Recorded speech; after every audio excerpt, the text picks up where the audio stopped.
ꯂꯦꯡꯕꯤꯔꯛꯂꯤꯕ ꯄꯨꯝꯅꯃꯛꯄꯨ ꯋꯥꯔꯣꯜ ꯈꯔ ꯊꯝꯕꯤꯅꯕꯒꯤꯗꯃꯛꯇ ꯄ꯭ꯔꯣꯒ꯭ꯔꯥꯝ ꯑꯁꯤ ꯁꯤꯟꯖꯕꯅꯤ ꯉꯁꯥꯏꯒꯤ ꯆꯦꯡꯒꯨꯝ ꯊꯥꯕꯗꯅꯤ ꯈꯪꯗꯦ ꯑꯗꯩ ꯀ꯭ꯔꯥꯐꯠꯁꯃꯦꯟꯗ ꯍꯥꯏꯗꯤ ꯁꯣꯐꯥꯒꯤ ꯁꯥꯕꯒꯤ ꯈꯣꯠꯄꯒꯤ ꯑꯗꯒꯤ ꯇꯦꯛꯅꯣꯂꯣꯖꯤ ꯑꯇꯣꯞ ꯑꯇꯣꯞꯄ ꯇ꯭ꯔꯦꯅꯤꯡꯁꯤꯡꯁꯤꯗ ꯌꯥꯎꯔꯕ ꯃꯇꯨꯡꯗ ꯑꯩꯈꯣꯏꯅ ꯐꯖꯅ ꯍꯣꯠꯅ ꯇꯥꯔꯒꯗꯤ ꯑꯩꯈꯣꯏꯅ ꯊꯋꯥꯏ ꯌꯥꯎꯅ ꯍꯣꯠꯅ ꯇꯥꯔꯒꯗꯤ ꯃꯗꯨꯅ ꯍꯦꯟꯅ ꯑꯐꯕ ꯍꯥꯏꯗꯤ ꯒꯚꯔꯟꯃꯦꯟ ꯖꯣꯕꯇꯒꯤ ꯃꯗꯨꯅ ꯍꯦꯟꯅ ꯄꯩꯁꯥ ꯇꯥꯟꯕ ꯌꯥꯕ ꯑꯦꯟꯇꯔꯄ꯭ꯔꯤꯅꯔꯁꯤꯞ ꯍꯥꯏꯗꯤ ꯏꯁꯥꯅ ꯍꯧꯗꯣꯛꯆꯔꯒ ꯃꯊꯪ ꯄꯤꯔꯀꯥꯟꯗ ꯍꯦꯟꯅ ꯑꯆꯧꯕ ꯍꯦꯟꯅ ꯄꯩꯁꯥ ꯇꯥꯟꯕ ꯌꯥꯕ ꯃꯗꯨꯒꯤ ꯈꯨꯗꯣꯡꯆꯥꯕ ꯑꯃ ꯍꯥꯏꯗꯤ ꯁ꯭ꯀꯤꯜ ꯗꯦꯕꯂꯞꯃꯦꯟꯁꯤꯅ ꯄꯤꯔꯤ ꯍꯥꯏꯕ ꯃꯗꯨꯒꯤ ꯀꯩꯅꯣꯗꯨ ꯃꯁꯤꯒꯤ ꯄ꯭ꯔꯣꯒ꯭ꯔꯥꯝꯁꯤꯒꯤ ꯇꯥꯟꯖꯥꯗꯨ ꯂꯧꯔꯒ ꯍꯥꯏꯖꯅꯤꯡꯕꯅꯤ ꯑꯗꯨꯅ See, we are sending all the whatever necessary document to Prime Minister office as well as this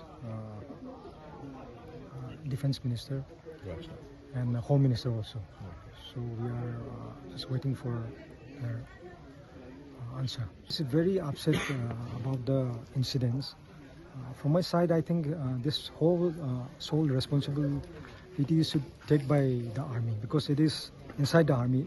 Everyone knows that the army's area is a secure place. So inside the incident of this army campus is very unfortunate.